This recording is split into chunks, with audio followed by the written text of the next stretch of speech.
Selamat datang di pertemuan keempat mata kuliah ilmu pasca panen peternakan. Untuk pertemuan ini kita akan membahas komposisi kimia susu dan kualitas susu. Jadi ini komposisi kimia susu membahas mulai dari komponen yang paling banyak hingga komponen nutrisi yang lebih kecil. Kemudian hingga nanti membahas yang bagian terakhir adalah mengenai kualitas susu. Kira-kira standar yang bisa dikategorikan baik itu seperti apa? Kita lanjutkan. Oke, jadi di susu itu di sini ya average composition, jadi komposisi secara rata-rata. Jadi kadar air itu sebanyak 87%, itu yang paling banyak ya, air sebenarnya 87%. Kemudian komponen nutrisi makro yang lain itu ada lemak sebanyak 4%, protein 3,5%, laktosa 4,7%, dan abu 0,8%. Di sini dikatakan bahwa lemak itu berupa emulsi. Arti emulsi, kalau emulsi kan istilahnya air dan minyak yang semacam bersatu ya. Ada emulsi, kemudian ada kalau protein dalam bentuk larutan koloidal. Kemudian yang benar terlarut di sini katanya adalah laktosa dan abu. Di dalam abu ini nanti garam mineral ya. Oke, di sini terlihat bahwa ini ya, untuk misalnya ini penglihatan zoom 5 kali katanya kalau gambar yang di kiri atas. Jadi kalau diperbesar sebanyak 500 kali, terlihat di sana nanti komponen yang besar dan komponen yang kecil. Jadi susu itu komponen yang lebih besar itu adalah globula lemak. Perbesaran 5000 itu terlihat globula lemaknya adalah yang paling besar. Tetapi kalau sudah perbesaran 50.000 kali, ini bisa dilihat ya di gambar kanan, bagian gambar yang sebelah kanan ini kan. Kemudian di dalam gambar sebelah kanan ini di arah yang sebelah kiri, fat globula lemak itu paling besar. Jadi membrannya terlihat ya. Jadi setelah diperbesar ini membran si globula lemak ini terlihat, dan komponen yang lebih kecil lagi dari sana itu adalah bagian serum. Di sanalah terkandung proteinnya, protein-protein. Di sini disebut micellar casein. Oke, berarti dari gambar yang di kiri ini terlihat bahwa di kiri di bawah ya, bahwa sebenarnya kalau yang terlihat titik-titik lingkaran-lingkaran yang lebih besar ini adalah globula lemak, kemudian yang kecil di sebelahnya itu adalah uh, serum, dan di sana terkandung protein. Berarti yang paling besar di sana adalah ini ya, lemak, dan kalau ukuran si proteinnya jauh lebih kecil dari lemaknya. Nah, di sini dikatakan bahwa ukurannya itu tergantung partikelnya ya. Kalau partikel lemak itu katanya 10 pangkat minus 2 sampai 10 pangkat minus 3 mm. Milimeter berarti dikonvert ke ini, dikonvert ke milimeter ini. Kalau berarti 10 pangkat 2 itu 0,01. 0,01 mm. Berarti sangat kecil ya. Sangat kecil. Kemudian yang paling kecil ini adalah semakin kecil ya, kasein lebih rendah, lebih kecil lagi. Kemudian whey protein lebih kecil lagi, dan yang paling kecil adalah laktosa, garam, dan substansi lainnya yang terlarut di dalam cairan tersebut. Jadi seperti yang terlihat tadi kan sebenarnya sudah dikatakan bahwa globula lemak yang paling besar, kemudian diikuti yang lainnya, termasuk yang protein tadi lebih kecil lagi. Oke, di sini terlihat komposisi susu itu mulai misalnya susu segar terdiri dari air dan total padatan. Sudah dijelaskan sebutnya di sebelumnya adalah bahwa air itu merupakan komposisi terbesar dalam susu, yaitu sekitar 87%. Kalau kalian melihat sedikit perbedaan misalnya di belakang koma atau sedikit di sini berbeda, misalnya 87 atau sebut 87,6, 87,7 atau bahkan 86, 88 seperti itu masih variasi dalam kategori normal ya. Jadi pokoknya rata-ratanya itu adalah kadar air di dalam susu itu adalah sekitar 87%. Kemudian total padatan itu bisa mencapai 13%. Nah, di total padatan inilah nutrisi-nutrisi yang terkandung di dalam susu. Jadi kalau seandainya air itu dipisahkan berarti sekitar misalnya dalam 1 liter, maka 870 ml adalah air 870 dalam 1 liter ya. Berarti kalau dibuat per volumenya adalah 87 mili adalah 870 mili adalah air, kemudian 130 milinya adalah berupa padatan seperti ini. Oke, di total padatan tersebut ada lemak dan padatan tanpa lemak. Berarti yang lemak dan yang bukan lemak seperti itu. Dibedakan langsung ya. Kalau di lemak ternyata volumenya sekitar 3,6%. Ini tetap dari total susu ya. Dari total susu itu ada lemaknya sekitar 3,6%. Dan padatan tanpa lemaknya berkisar sebesar 9%. Kalau lemak tadi sudah terpisah langsung, sekarang yang padatan tanpa lemak. Ternyata di padatan tanpa lemak ini ada mengandung 3. Yang pertama protein, yang kedua laktosa, dan yang ketiga itu adalah mineral. Ini protein sebesar 3,4%, laktosa 4,9%, dan mineral sekitar 0,7%. Dan kemudian di protein ini, seperti kita sudah beberapa kali membahas ini ya, protein ini dibagi menjadi dua, yaitu kasein dan whey. Jadi kasein 2,7% dan whey-nya sekitar 0,7%. Ini makanya saya berikan checklist ya di kasein ini. Itu menandakan bahwa kalau kita membahas tentang susu, berarti kan yang disebut protein susu adalah selalu kita bilang adalah kasein. Karena ternyata komponen protein susu yang paling besar itu adalah kasein. Nah, itu sekitar 2,7 ya. Bisa berbeda sedikit tergantung bisa jenis ternaknya seperti itu ya. Seperti pembahasan beberapa waktu lalu. Oke, di sini komposisi dan struktur susu. Yang pertama globula lemak, di sini terlihat ya, globula lemak, dan ini ada membrannya katanya. Kalau globula lemak ini kan yang paling besar tadi ya, yang paling besar itu globula lemak. Di sana ada gliserida, trigliserida, digliserida, monogliserida seperti itu. Kemudian ada asam lemak, ada sterol, karotenoid, vitamin A, D, E, dan K. Kenapa di bagian lemak? Karena memang vitamin A, D, E, dan K itu larut di dalam lemak. Kemudian ada air juga ternyata di dalam, dan zat-zat lainnya.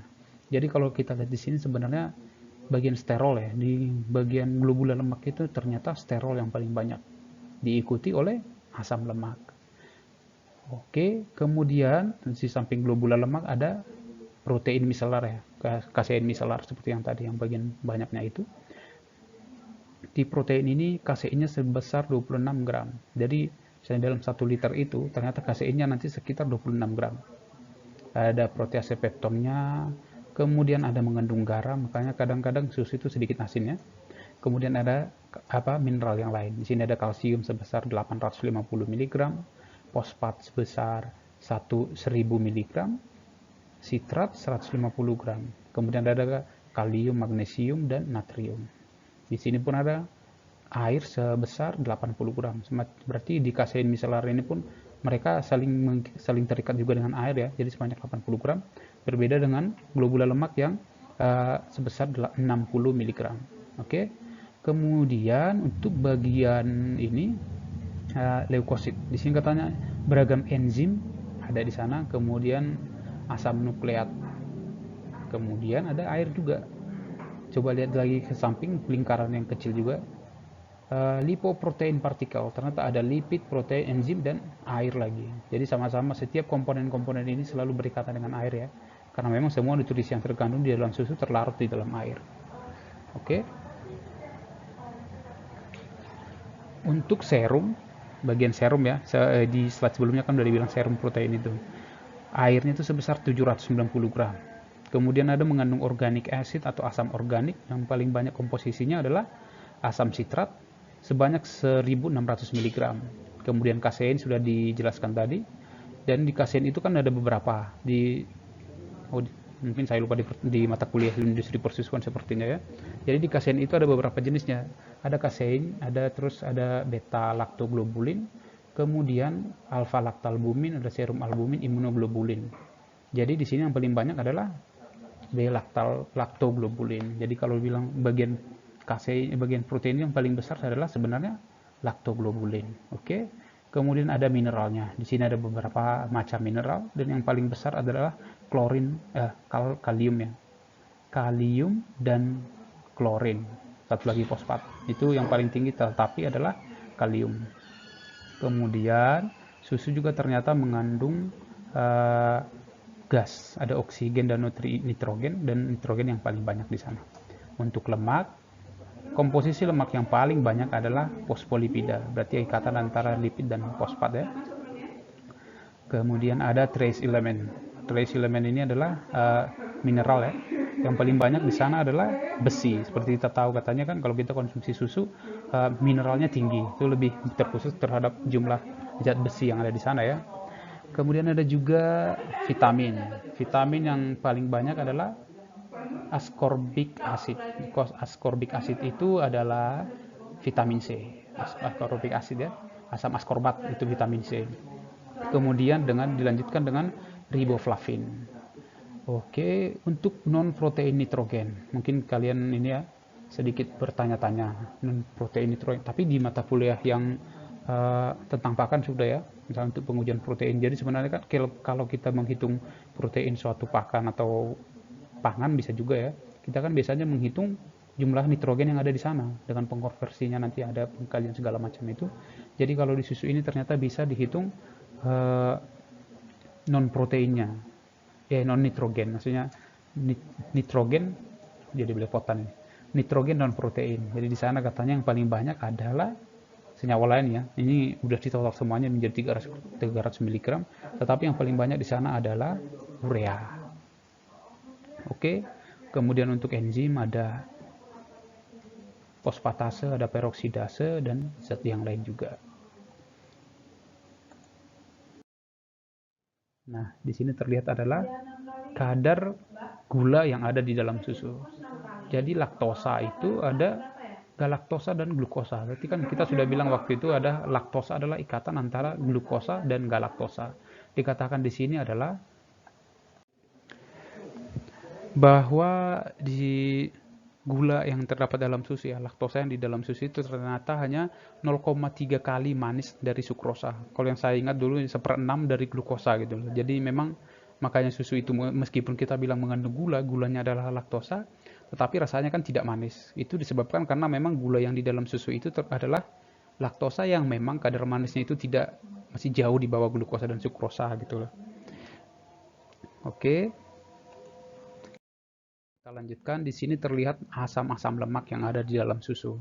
Ini dengan jumlah yang beragam ya, jumlah yang beragam dan di sini terlihat ini ada asam palmitat ya, 24,64 untuk susu kambing misalnya. Terus yang di susu sapi yang paling banyak itu adalah semuanya asam lemak ya. Ternyata adalah 68 ini SFA, saturated fatty acid.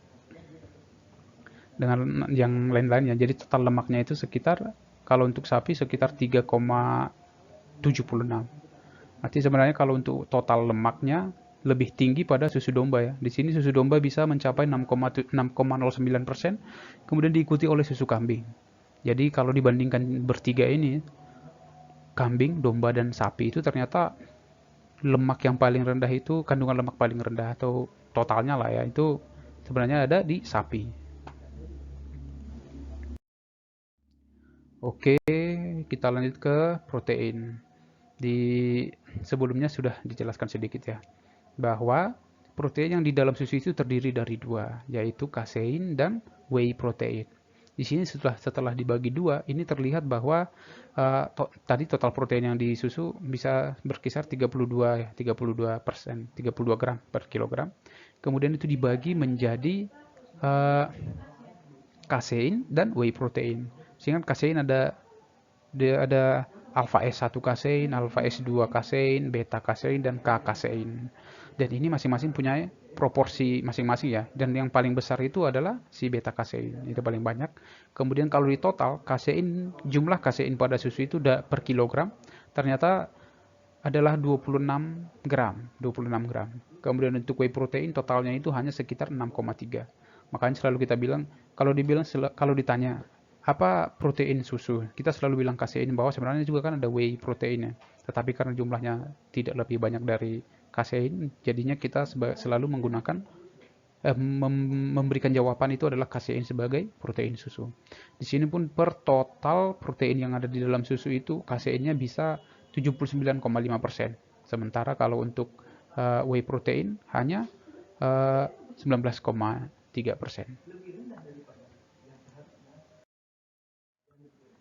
Untuk asam amino di sini masih bercampur ya. Ada asam amino esensial dan ada asam amino non esensial. Misalnya kalau di atas ini ada glisin ternyata.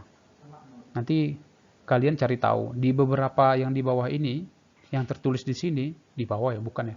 Di slide ini yang tertulis di sini ada sekitar 1 2 3 4 5 6 7 8 9 10 11 12 13 14 15 16.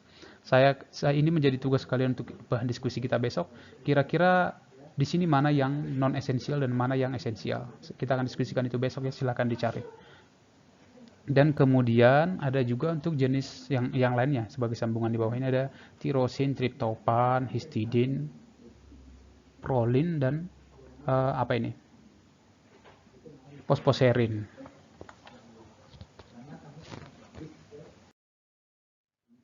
Selanjutnya itu adalah kandungan enzim di dalam susu.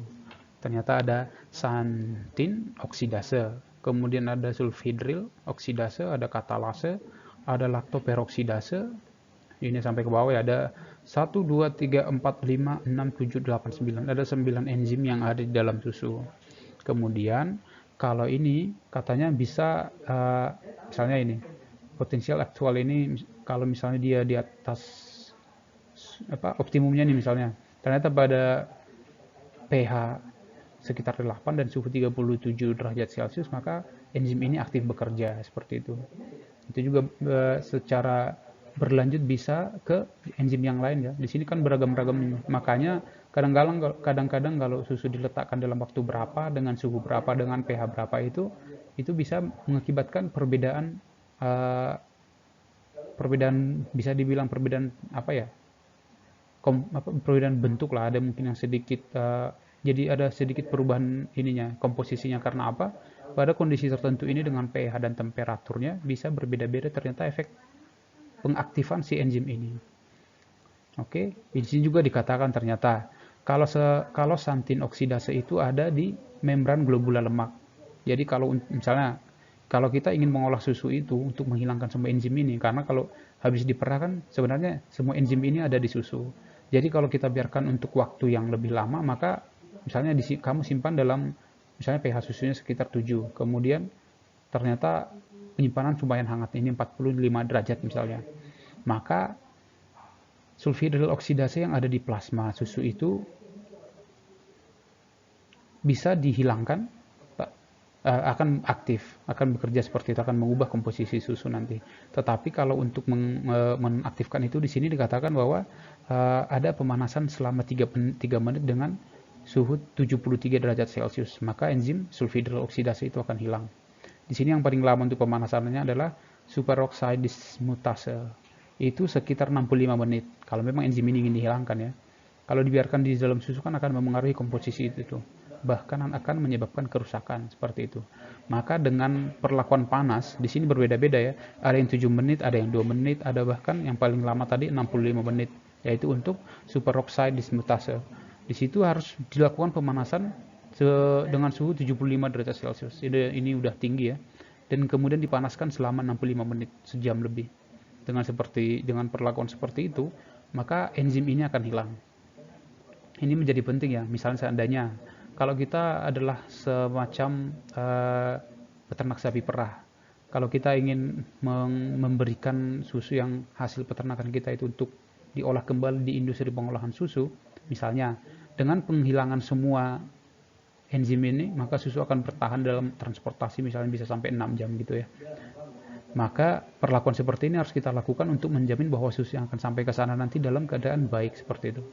Jadi kalau seandainya nanti si susu ini masih mengandung ini, kemudian misalnya dalam perjalanan menjadi lebih panas ya, ternyata misalnya superoxide dismutase tadi itu, ternyata selama perjalanan suhunya lumayan panas, suhu lingkungan, sehingga suhu di dalam tank atau penampung susu itu bisa menjadi 37 derajat Celcius.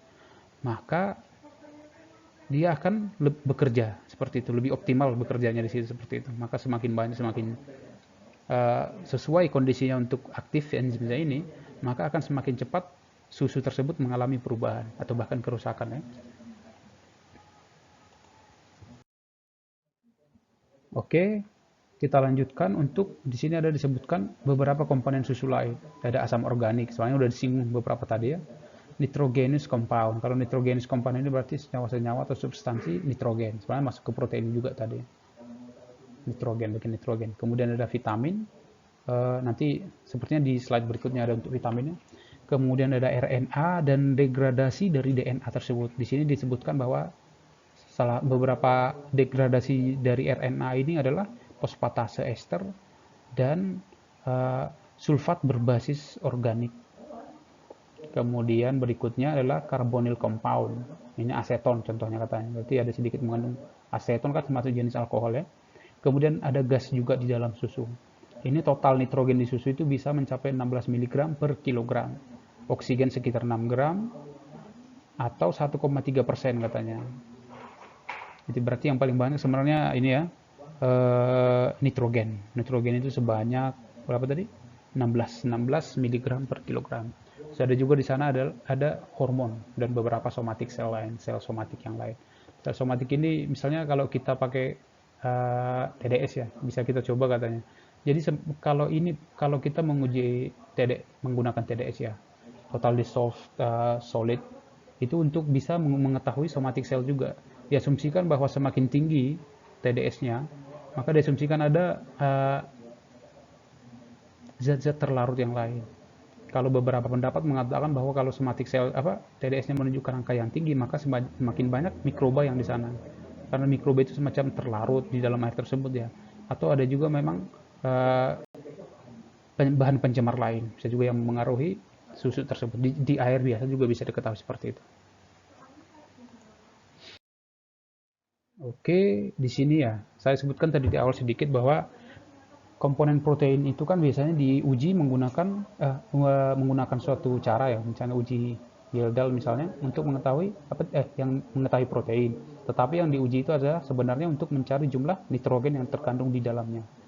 Jadi sebenarnya misalnya kalau kita cuma menguji protein kasar yang ada di ini ya, di suatu pangan misalnya di sini susu, maka kalau protein kasar kan masih semuanya seperti itu. Jadi total protein yang dapat itu sebenarnya masih harus dipisahkan antara nitrogen yang non proteinnya. Kalau di susu pun ternyata sama ternyata ada di sana itu nitrogen yang bukan protein. Di sini yang paling banyak adalah urea. 250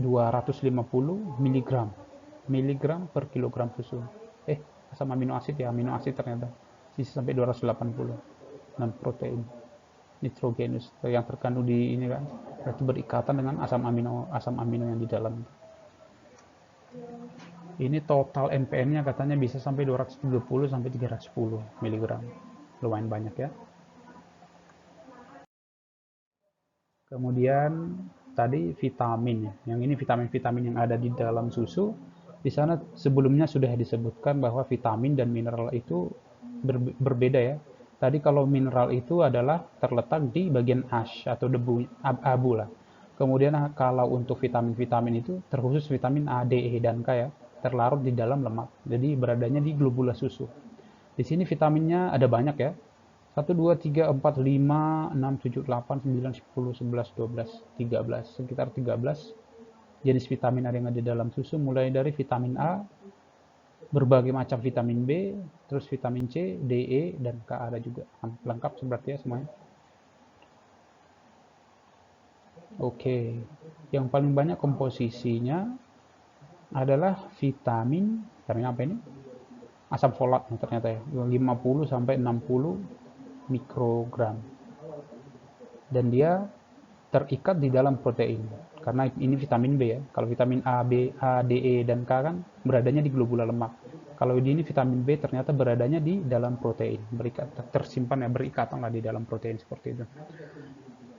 Oke, kemudian ternyata ada juga vitamin A ya. Vitamin A seperti yang dijelaskan sebelumnya ternyata terlarut di dalam globula lemak atau di lemak seperti itu.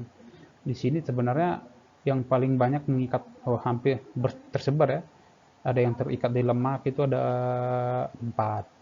Kalau di bagian serum ada 6 kayaknya ini. Kemudian ada di protein cuma 2. Berarti yang lebih banyak itu adalah di bagian serum ya. Bagian protein apa serum? Serum di bagian serum.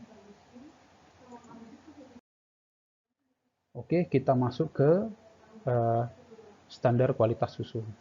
Kalau tadi kandungan kimia susu sudah dijabarkan, yang di selanjutnya ini kita masuk ke standar kualitas susu. Standar kualitas susu maksudnya di sini adalah kita sama-sama tahu ya bahwa kandungan susu tadi, komposisi susu tadi, baik berupa protein, lemak, laktosa, dan lain-lainnya itu sebenarnya kan bisa bervariasi.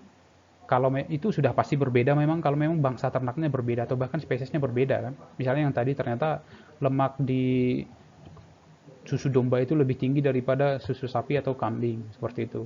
Kemudian bahkan sesama sapi sekalipun ternyata bisa juga berbeda seperti yang sebelumnya ya. Kalau misalnya untuk mineral hari itu, ternyata kalsium dan natrium untuk susu jersey yang sapi dari jersey itu ternyata lebih tinggi daripada susu sapi perah lain, seperti itu.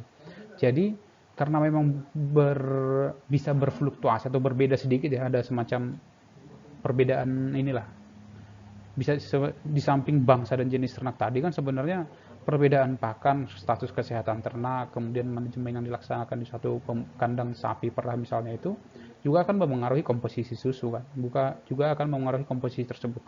Maka dengan ada standar kualitas susu ini disebutkan bahwa nanti yang dijelaskan selanjutnya ini adalah untuk semacam susu itu semacam disebut bagus. Susu yang disebut bagus harus memenuhi beberapa syarat yang akan dijelaskan berikutnya ini. Kenapa demikian? Kalau misalnya, berarti setelah menurut ini ya, kalau seandainya protein susu misalnya di bawah 2, maka itu disebutnya susunya jelek gitu loh. Atau lemaknya hanya 3% seperti itu. Itu disebutnya jelek. Kenapa jelek? Karena kalau menurut ini berarti itu sudah semacam kekurangan nutrisi ya, kekurangan jumlah pakan atau kesalahan manajemen akan mengakibatkan penurunan komposisi nutrisi yang sejauh itu. Jadi ada semacam standar yang dibuat sendiri berdasarkan kualitas susu yang seharusnya atau wajar dihasilkan oleh ternak dengan kondisi kesehatan dan pakan yang memadai. Di sini yang pertama, BJ susu di sini dikatakan 1,0270. Kalau yang kita ketahui kan bahwasanya BJ susu itu adalah 1,028. 1,028. Jadi berarti kalau 1,027 ini sebenarnya lebih rendah, meskipun lebih rendah 0,001 ya. Tetapi kalau BJ susu dikatakan sebagai rata-rata itu 1,028, tetapi yang kalian lihat 1,027, berarti masih dianggap baik. Kecuali sudah di bawah 1,027, berarti itu sudah dikatakan tidak baik. Kemudian kadar lemak minimum, misalnya di sini disebutkan 3. Nah, kalau kadar lemaknya lebih tinggi dari sini, ya lebih baik lagi. Tapi tentu saja tidak sangat-sangat tinggi ya. Misalnya tadi hanya sekitar 4,9 seperti itu. Jadi kalau didapatkan kadar lemak susu yang misalnya kalian menemukan kalian sebagai perusahaan yang menampung susu seperti itu. Kemudian ada koperasi susu atau peternakan sapi perah yang membawa produksi sapi perahnya kepada perusahaan Anda. Jadi kalau kadar susu yang diberikan akan dijual kepada kalian itu lebih rendah dari 3, misalnya hanya 2,5 atau 2,9 seperti itu. Sementara tadi rata-rata kadar lemak susu yang bagus itu adalah sekitar 4,9 seperti itu misalnya. Maka itu sudah terlalu rendah dan ini standar minimumnya harus 3. Kalau di bawah 3 berarti susu yang diamati tersebut kualitasnya buruk seperti ini. Kemudian kadar bahan kering tanpa lemak minimum. Di sini ada 7,8. Kalau sebenarnya kan tadi kadar bahan kering susu itu oh ya, bukan kadar bahan kering. Misalnya yang tadi saya bilang itu ya, ternyata berupa padatan susu itu bisa berupa, ini berarti bagian dari padatan susu ya, sebesar 13%. Ternyata bahan keringnya itu bisa sebesar 7,8. Kalau memang lebih rendah dari sini lagi, berarti nutrisinya kan berarti lebih rendah lagi kan. Maksudnya kadar bahan kering tadi kan merupakan ya bahan keringnya total dari total solid itu. Kalau total solid sebesar 13%, maka si kadar bahan keringnya adalah 7,8. Berarti kalau semakin tinggi ini kan sebenarnya adalah suatu bukti bahwa kandungan protein, lemaknya, glukosanya lebih banyak lagi, garam mineralnya lebih banyak lagi seperti itu. Jadi kalau sudah lebih rendah dari 7,8, berarti ini sudah menunjukkan bahwa nutrisi yang di sana pun terkandungnya sedikit seperti itu. Kemudian kadar protein minimum. Tadi dikatakan bahwa protein itu misalnya 4,7 atau 3,7 misalnya ya. Jadi kalau udah 2,8 itu minimal sekali yang bisa dikategorikan bahwa susu itu memiliki kualitas baik. Kalau sudah di bawah 2,8, 2,7, di bawah 2,8 atau 2,7, 2,6, maka susu itu dikatakan tidak berkualitas baik. Sama seperti yang tadi ya, semacam menjadi bukti bahwa misalnya di kekurangan nutrisi misalnya, sehingga jumlah protein atau jenis protein yang terlarut di dalam susu tersebut yang diserap dari tubuh ternak atau dibuat dalam alveoli di dalam ambingnya ternyata jadi kurang, sehingga susunya pun kandungan proteinnya hanya sekitar 2,7 ke bawah, lebih rendah seperti itu. Kemudian ada warna, bau, rasa, dan kekentalan. Kalau pengujian ini sudah tentu menggunakan ini ya, pengalaman yang panjang dan banyak, soalnya kadang kita pun misalnya kalau melihat susu itu, kita mungkin saja tidak tahu bahwa sebenarnya warna susu yang seharusnya itu seperti apa, bau susu itu seperti apa, rasanya seperti apa, dan kekentalannya seperti apa. Kemudian kalau warna susu kan bisa warna putih sampai putih tapi ada sedikit kekuningan seperti itu. Ini pengaruh ini ya, pengaruh apa vitamin A di dalam susu itu. Karotenoid bisa berpengaruh ke situ juga. Kemudian kalau baunya kan bisa mendekati atau ada pasti bau hewan penghasil susu tersebut. Kalau susu sapi berarti ada baunya ya mengarah ke sapi, ada sedikit bau seperti itu. Kalau rasanya pasti sedikit manis dan kekentalannya tidak terlalu dibilang kental, tidak juga ya. Kalau terlalu kental kan sebenarnya bisa juga indikasi adanya perkembangan bakteri di sana. Jadi kekentalan makanya saya bilang tadi ini butuh semacam pengalaman yang lebih. Tetapi kalau memang kita sudah tahu, maka kita bisa menyebutkan bahwa syaratnya tidak ada perubahan seperti itu. Kalau kita tidak tahu warna, bau, rusuh, dan rasa, kekentalan susu yang seharusnya, maka biasanya kita akan tidak tahu kita ada perubahan atau tidak seperti itu loh. Oke. Kemudian untuk pH, asam dulu. Ternyata asam ini sekitar 6,0 sampai 7,5. Kemudian kalau pH-nya 6,3 sampai 6,8. Sebenarnya agak bersinggungan ya. Kalau semakin tinggi derajat asamnya, maka pH-nya pun nanti akan semakin tinggi juga seperti itu. Kemudian uji alkohol harus negatif. Kemudian cemaran mikroba maksimum, ini paling maksimum ya. TPC itu sebesar 1 juta sel bakteri per mililiter. 1 juta ini koloni dan 1 juta koloni per mililiter kalau dalam TPC ya. Ini yang saya sebutkan mungkin di mata kuliah yang lainnya. Tetapi saya pernah menyebutkan ini misalnya kalau di Amerika ini hanya 1 kali 10 pangkat 4, di atas itu nanti mereka bisa diare seperti itu. Tetapi kalau di Indonesia sampai 10 pangkat 6 masih bisa diterima, masih dalam kategori baik seperti itu. Kemudian jumlah sel somatis seperti yang dijelaskan sebelumnya, yang semacam zat terlarut ya, yang di dalam susu itu ada 4 kali 10 pangkat 5. Ini juga kalau semakin banyak bisa diindikasikan bahwa susu itu mengandung bakteri lebih banyak gitu. Kemudian tidak boleh ada residu antibiotika. Residu antibiotika itu kan bisa ya menyebabkan semacam gangguan fisiologi, atau kalau dalam semakin jauh katanya itu merupakan semacam zat karsinogenik di dalam tubuh manusia. Makanya tidak boleh ada di dalam susu. Kemudian susu juga tidak boleh ada pemalsuan. Pemalsuan di sini dalam apa? Bisa saja ditambah pemutih, bisa saja ditambah santan, bisa saja ditambah air, atau bisa saja ditambah tepung untuk memperlihatkan semakin kental seperti itu. Kemudian titik beku susu ternyata lebih rendah dari air ya. Kalau air lebih di atas dari air. Nah, kalau air itu 0 derajat Celcius, kalau susu ternyata 0,520, 0,560, 0,520 sampai 0,560. Begini titik bekunya susu. Kemudian laju peroksidasi harus positif. Kemudian cemaran logam berat. Kita tahu ya, misalnya kita menggunakan pakan yang tercemar dari limbah industri, itu bisa saja mengandung timbal, merkuri atau arsen yang melebihi ini yang bisa ditoleransi oleh manusia sebagai konsumen akhir nanti. Jadi ini mungkin tidak bisa serta-merta, misalnya kalau kita punya IPS, kita menerima susu, tidak langsung kita tahu ya timbalnya berapa gitu, harus melalui pengujian dulu. Jadi di sini dikatakan bahwa timbal pada susu itu adalah maksimal ya, 0,02. Ini bukan semakin besar semakin baik ya, semakin rendah semakin baik. Jadi kalau timbalnya itu di atas 0,02 berarti malah justru tidak baik atau berbahaya untuk dikonsumsi manusia, karena timbal itu bukan semacam mineral yang dibutuhkan oleh tubuh kita. Dia bukan mineral organik atau yang dibutuhkan oleh tubuh kita. Jadi seharusnya memang tidak ada di dalam susu. Tetapi karena keadaan lingkungan segala macam atau asap kendaraan yang mencemari mencemari tumbuhan pakan yang diberikan kepada ternak, atau bisa saja dari air minum yang tercemar seperti itu. Air yang diminum juga akan memengaruhi logam yang ada di dalam susu nanti. Jadi seandainya kalau memang misalnya di peternakan sapi perah ada logam berat ada di dalam susu, maka bisa dicek dulu. Kalau sekiranya itu di atas 0,02 untuk timbal misalnya, maka harus diperhatikan apakah logam berat itu berasal dari pakan atau air minum. Jadi harus diamati dua-duanya ya, untuk memastikan bahwa sumber pencemarannya itu dari mana. Kalau kita tahu sumber pencemarannya, kita akan tahu cara menanggulanginya. Kemudian ini daya simpan. Daya simpan artinya di sini ketika disimpan dalam suhu-suhu tertentu, sampai berapa lama suhu itu menjadi awet atau layak diminum ya. Di sini pada suhu 4 derajat Celcius. Ini paling rendah ya. Kita simpan di refrigerator misalnya, ternyata bisa awet, bisa simpan dalam 5 sampai 6 hari. Tapi ini harus diperhatikan ya, harus dengan jumlah mikroba yang tadi. Jadi jangan kalian misalnya merasa baru diperah langsung disimpan di dalam refrigerator. Apakah akan awet selama 5,5 sampai 6 hari meskipun disimpan dalam 4 derajat Celcius? Itu tidak.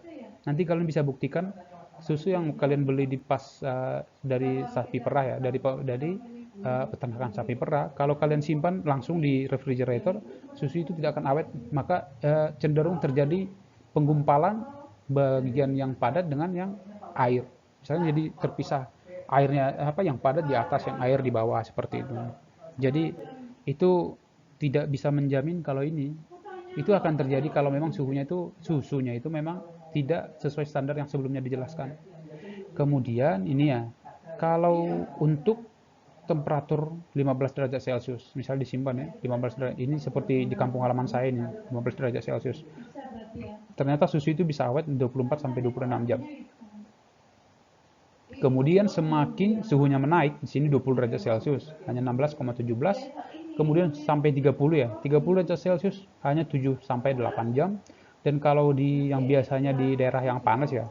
Tapi mungkin kalau di Magelang ini sekitar 30 mungkin ya, 7 sampai 8 jam. Kalau di kota-kota besar seperti Jakarta, Medan, Jogja, suhunya sudah 31 sampai 35, maka daya simpan susu itu adalah berkisar 4 sampai 7 jam, begitu. Jadi kita nanti akan diskusikan berikutnya ya, kenapa hal ini bisa terjadi juga. Jadi tugas kalian ada dua. Yang pertama di slide yang sebelumnya tadi, sebelumnya ya. Kira-kira di bagian-bagian asam amino tersebut, mana asam amino esensial dan mana asam amino non esensial. Itu untuk kita tahu bahwa meskipun susu yang kita sebut-sebut itu sebagai makanan super luar biasa ya, nutrisinya lengkap, sederhana, bisa diserap, mudah diserap seperti itu, mudah dicerna seperti itu. Tetapi ternyata sebenarnya ada juga nutrisi yang sekiranya bisa dibilang bahwa kita tidak butuh gitu loh. Karena pada dasarnya kita tidak butuh, tetapi pada dasarnya sudah bisa disintesis di dalam tubuh kita, seperti itu. Kemudian sudah kita bahas ya. Dari yang pertama tadi sudah membahas komposisi susu, komposisi kimianya. Dari globula, lemak, protein, karbohidrat segala macam ya, sampai mineralnya juga. Kemudian kita juga sudah membahas standar tentang susu, standar yang bisa dikategorikan baik seperti itu ya. Dan yang terakhir kita sudah mengetahui daya simpan susu pada perbedaan suhu yang terlihat di dalam tabel pada slide ini. Oke lah, demikian untuk video pembelajaran mengenai komposisi kimia dan kualitas susu ya. Dan nanti untuk pertemuan Zoom kita akan mendiskusikan bahasan ini, termasuk untuk 2 pertanyaan yang tadi.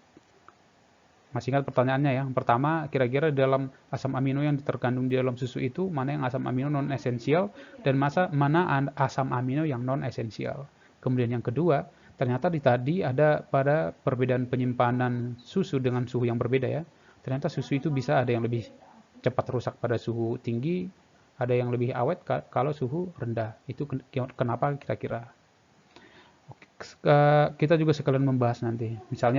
Kalau misalnya ya, itu kan sudah disebutkan tadi pada 4 derajat Celcius paling rendah lah kita bilang, jangan sampai dibekukan susunya. Pada 4 derajat Celcius ternyata susu itu bisa awet sekitar berapa tadi? Sampai 5 sampai 6 hari. Jadi kalau berarti di atas 6 hari berarti susu itu juga rusak.